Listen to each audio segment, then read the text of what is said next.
Try to imagine the scene. It's the dead of night and you're flying in a drafty, vibrating bomber high above enemy territory. You crossed the coast hours ago and you're only now reaching your target. In the darkness, danger is ever present and your life could be snuffed out at any moment. Suddenly, off in the distance, you see a bright flash and then a streak of flame drifting to Earth. Did someone just buy it? God, could I be next? Then you remember something the intelligence chap said in the briefing. Jerry is now sending up some sort of special shell to put the wind up us. Apparently they found a way to imitate an exploding bomber hit by flak. So it probably wasn't a friend meeting his end in the frigid European skies. But crikey, it did look convincing, didn't it? The bravery of the men and women who fought the Second World War, which included my own grandparents, is astounding. Most of us can never imagine it, nor will we have to endure it, thanks to their sacrifices. This being said, RAF Bomber Command had a particularly difficult job. True, it was one that was fraught with the same dangers shared by aircrew from other nations. Nevertheless, fighting at night must have tapped into that primal fear that our species has of the dark. One of the phenomena witnessed by bomber crews during those night missions was described by James Hudson, a navigator with 101 Squadron.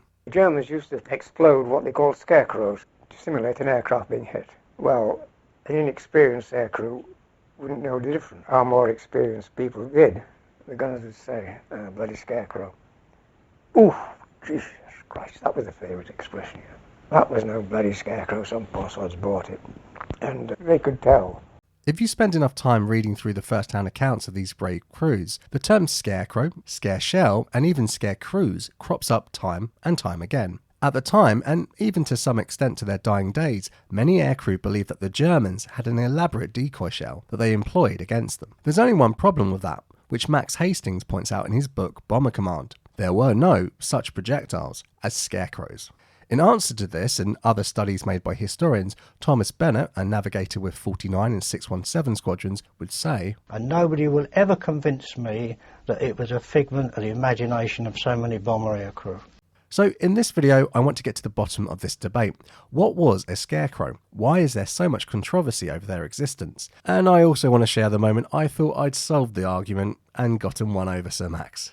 So what did the men like Bennett believe they were encountering in the war-torn skies over Germany? David Day, a pilot with 50 Squadron, explained, 3 or 4 scarecrows. These were sort of diversions sent up by the Germans to try and make us think that our aircraft will be being bombed out of the sky. They just send up something that looked like an aircraft being blown out of the sky just to try and frighten us off. So in essence, the crews thought they were seeing a specialist shell or pyrotechnic whose sole purpose was to appear, presumably from a distance, like a British bomber falling in flames. The aim of this would be to sap their morale and encourage them perhaps to drop their bombs less accurately. With thousands of bombers being sent out on sorties from 1942, sometimes all at once, the crews were getting familiar with their comrades blowing up or falling in flames. So where did the notion that these were elaborate hoaxes come from? Well, according to many of the reports I've read, it was those in command of the RAF that seemed to have discovered the Germans' ruse de guerre. Ron Reed, a pilot from 78 Squadron and a recipient of the DFC, sheds light on the source of the rumour. One reassuring story we were given by our intelligence staff was that of scarecrow shells. These were said to be anti-morale shells fired in the path of a bomber stream to dishearten the crew. They represented aircraft being blown up. As they burst nearby, they showered flaming oil and petrol, together with pathfinder flares and colour signals carried by RAF aircraft. In fact, all the symptoms of an exploding aircraft. Briefings referred to the probability of scarecrows. Having been briefed, we would report that scarecrows were active tonight. We saw them often and used to say how realistic they were. We wondered how the Germans could portray an exploding aircraft so accurately. As a student of the Second World War, you know that Boffins on each side came up with some amazing solutions to the challenges the war threw up. Unfortunately, it seems that the Germans' Versprung durch technique hadn't quite led them down this rabbit hole. Reed goes on to explain, at the end of the war, when German anti-aircraft personnel were interrogated, it was discovered that they had no such thing in their armoury. In the accounts I've read, all of which were given after the war for obvious reasons, acceptance of the scarecrow myth is mixed. Some seem to have believed in them during the war, only to recant on being provided with more information. Others seem to hold on to their faith long into old age. Some, like Flight Lieutenant Jack Gagg, DFC, seem to have gone along with the story. What we did see were a lot of what we thought were scarecrow shells, ahead on the way out, but what we didn't realise was these were exploding bombers. Flight Sergeant Brian Soper seemed to be almost in the same camp as Gag when he said, "We also saw what we had been told was Scarecrows, a device which exploded between 18,000 and 20,000 feet with a lot of smoke and flame but were otherwise harmless. We found out a year or two later, as we suspected, they were just other exploding bombers." Others, like Gunner William Kelbrick, mentioned the phenomenon in passing and didn't mention any controversy. They sent what they call a Scarecrow. This is like a million candlewatt sawn and so forth. And I was in the turret and I got the flash of it, mostly in the right eye.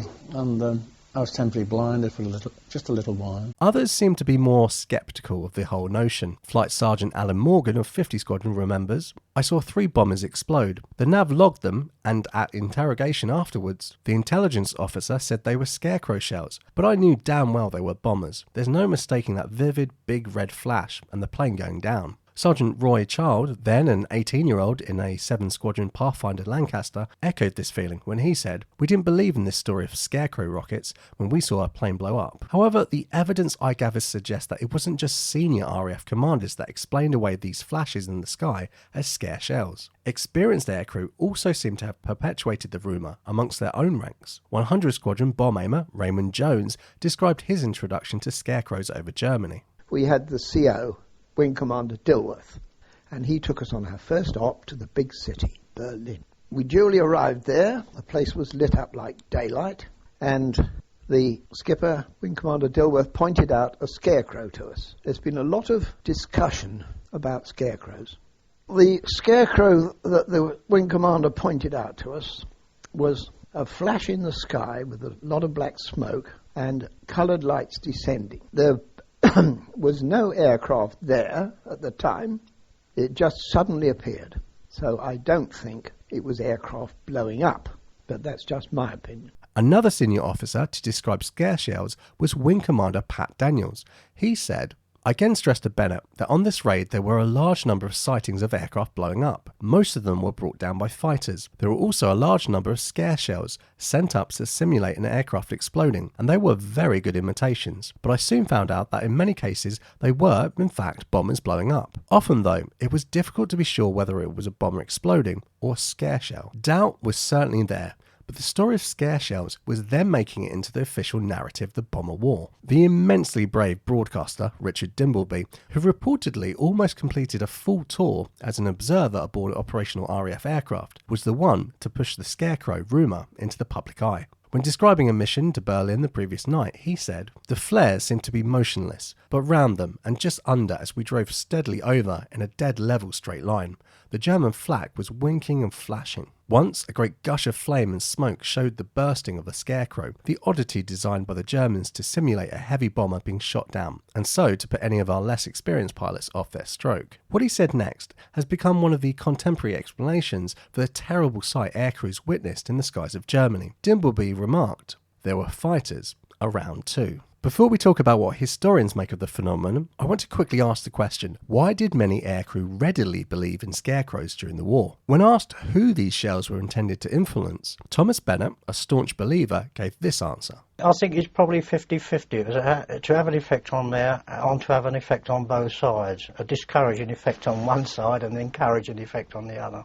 It's probably fairly clear what the positive effect such a rumour had on the RAF aircrews. Max Hastings sums it up quite well in his book Bomber Command. Hastings refers to the fact that crews suffered some strange illusions about means of saving themselves. He compares the implicit acceptance of this scare shell theory to another almost superstitious practice. It was believed by many that the IFF, Identification Friend or Foe transmitter, fitted to all RAF aircraft, could jam German searchlight control systems. This, it was believed, helped coned aircraft escape their clutches. The only issue being that in late 1941, Dr. R.V. Jones had proven this to be false and explained that turning the transmitter on over enemy territory was a real threat to the crew's safety. Yet Bomber Command HQ didn't push these findings down the line. Instead, as Hastings remarks, arguing that if pilots believed that IFF benefited them, their illusions should be cherished for the sake of morale. He goes on to explain that the IFF technique was being taught well into 1942 and was widely accepted by the crews. So Hastings concluded that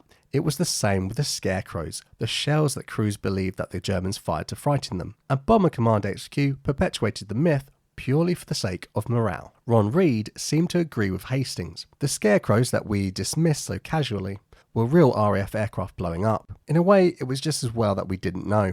It was a comforting illusion that saved us some concern. Nevertheless, Reed suggests that there was a certain futility behind this institutionalized deception. Not that it would have made much difference if we'd known the truth. We were the generation that would do what we were told, in the name of duty and honour. What of the Germans on the ground? As Bennett suggested, the Scareshell was supposed to have an uplifting effect on the crews on the ground. Now, according to the sources, there are, well, no sources that suggest the Germans fired such shells. Just to play devil's advocate a little here, let's say that of all the people interviewed about their time manning AA guns, none of the right people were interviewed. Perhaps those in the know had been killed, or they chose to take the truth with them to the grave. If the Germans did in fact use scare shells, why? What actual benefit did it have for them? Beyond the obvious objective of throwing off the attacking aircraft's aim, the most I could come up with was a feeling that they were fighting back. You'd imagine that most civilians would be taking shelter while bombers were flying over their heads. But if clandestine gun crews were sending up scare shells without the knowledge of the rank and file, seeing those burning bombers fall to earth would have encouraged the others. Reports could be made and stories of the prowess of their defending gun crews might spread. I honestly tried to find wartime references to this in period German newspapers of the time. I didn't get very far, due to a combination of my school-level German, ja, mein Deutsch ist sehr schlecht, and the baffling font they always seem to use. Purely from the types of articles I could see in the limited online archives, not many covered the air war. You'd also think that images of wreckage would be more convincing to the general public than flashes in the sky. But what if the Germans were trying to distract their citizens and the enemy from the real culprits behind the celestial explosions, their fighter pilots? Most historians have since put these Scarecrow testimonies down to the success of German night fighters and their developing technology. In his book, Kevin Wilson explains the mystery. The first bombers now began to fall, many picked off by tracerless Schrägermusik. The explosions in the night sky later being described by some inexperienced crews lucky enough to return as the Scarecrow rockets intelligence officers had told them about. Len Manning, a rear gunner with 57 Squadron in 1944, explained the efficiency of the new German weapon. And they developed this idea that they would find a Lancaster on their radar, fly underneath it where we couldn't see it, come up underneath and fire into tanks with this upward firing cannon. Now, the RAF evidently knew this was happening, but they didn't tell anybody. Nobody knew about this upward firing cannon until after the war. And it was lethal. I mean, we knew that planes were being shot down all over the place. We didn't know why. We just thought it was normal fighter activity, but it wasn't. It was these things. Just going off topic for a moment, this interview also covered his meeting the enemy face-to-face at Duxford after the war, and later as a guest of a night fighter pilot in Germany. This is where Manning met the man who had shot him down, and was invited to take a flight experience with him. So I actually went flying with the bloke that shot me down sitting behind me. And it was actually snowing, flying about in the snow. These stories of reconciliation are lessons to us all. According to the recollections of Manning, night fighters were shooting down British aircraft without any visible trace, which was leading to confusion within the ranks. In his book, Kevin Wilson explains that, aircraft exploding without apparent cause, the Air Ministry told base intelligence officers to explain them away as Scarecrow shells fired by the Germans to lower the aircrew morale by making them think they were seeing an exploding bomber. Wilson goes on to say that the Air Ministry even put out a press statement a few weeks later, insisting under the headlines such as "The Scarecrow flare is a German bluff," that crews had nothing to worry about. One pilot was quoted underneath a picture of a vivid air explosion. When these Scarecrows burst, there was a sheet of orange flame for about half a minute, followed by oily black smoke. A shower of coloured fragments shoot outwards and drop slowly. The whole show lasts for about 3/4 of a minute. What better description of an exploding bomber?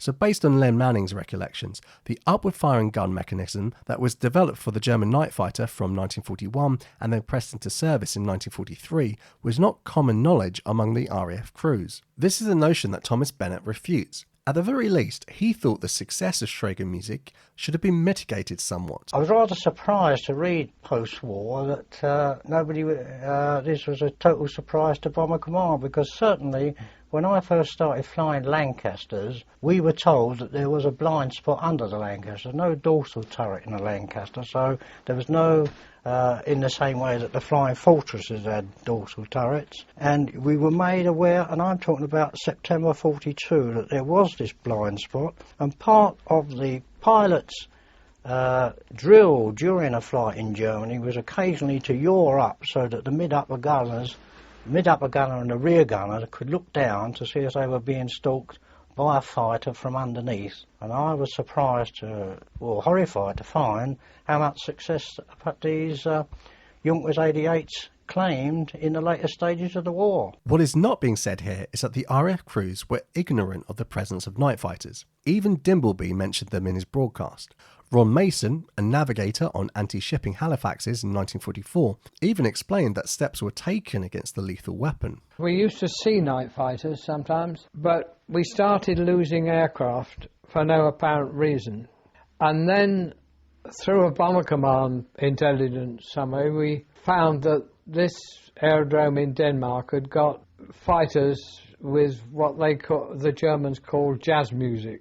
It was a night fighter, Ju-88s usually, and we got to do something about this. So what we did was fit the aircraft with radio altimeters and fly at 100 feet. We were over the sea, so we weren't likely to hit anything.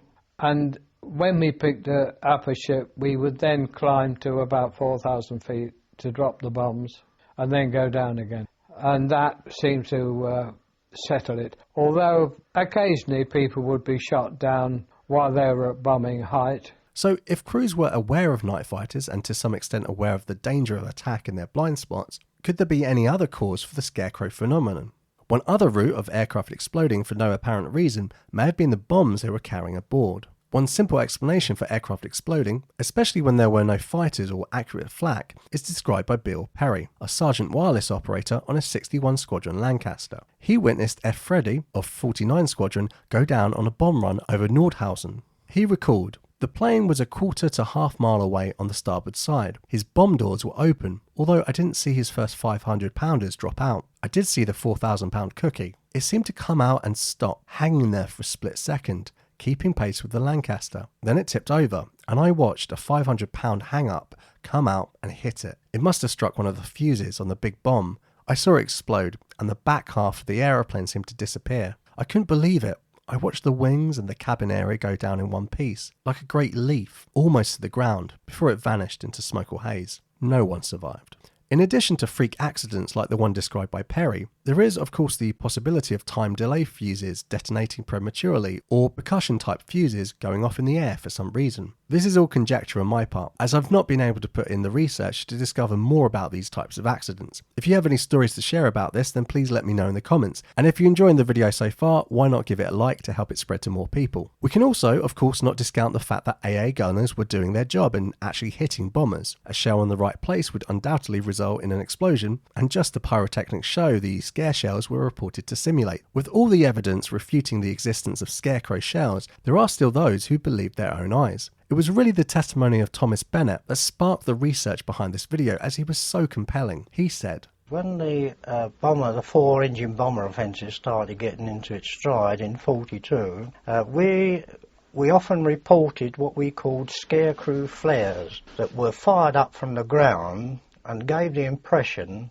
of an aircraft that had been hit and was falling in flames. And since the war, I've had it denied that there were ever any such things fired up by the Germans. And all I can say is that in September 42, one of these burst within 100 yards of the aircraft I was in, and it was obviously a pyrotechnic by the way it drifted down, as against, unfortunately, the way we knew that a bomber fell in flames. And it's always mystified me why these denials come after the war when so many people saw these things." In his book, Andrew R.B. Simpson seems to be less convinced than Hastings on the myth of scarecrows. He says this was later discredited, but there still seems to be some uncertainty about this. I was quite moved by Bennett's last remark on scarecrows. There was certainly this pyrotechnic was fired in the air, and nobody will ever convince me that it was a figment of the imagination of so many bomber aircrew. And after many hours combing through written and audio accounts, I thought I'd found the one statement which would have vindicated him. In his recollections of encountering supposed scarecrows, David Day said the following. I've made a note that the engineer was rather scared. This was a daylight flight. At this point I thought, a scarecrow in daylight, that must prove that they could distinguish between an aircraft blowing up and a decoy flare. But unfortunately Day went on to say, No, it wasn't. No, I'm sorry. Mistaken there. I've written that the engineer was rather scared. I can't remember. I think it must have been because of the flak. So maybe David Day hadn't witnessed his scarecrow in bright daylight, but Raymond Jones from 100 Squadron still claims to have witnessed a scarecrow in his illuminated flight over Berlin. Ultimately, perhaps the most telling fact is that it's incredibly difficult to find American accounts of the same phenomenon. So what do you think? Were scarecrows a figment of aircrew's imagination, or just a feasible explanation for unaccounted exploding bombers, deceptive or not? Perhaps you think that these scare shells did exist, but we just haven't found the evidence for them. Let me know in the comments, and as you've made it this far, please like the video to help it spread to others. If you enjoy the videos I make and want to help me make more, consider becoming a patron or supporting me in some other way. Just head over to my website at calibanrising.com/support. For extra points, watch the video I made for you on screen now. It's a good one.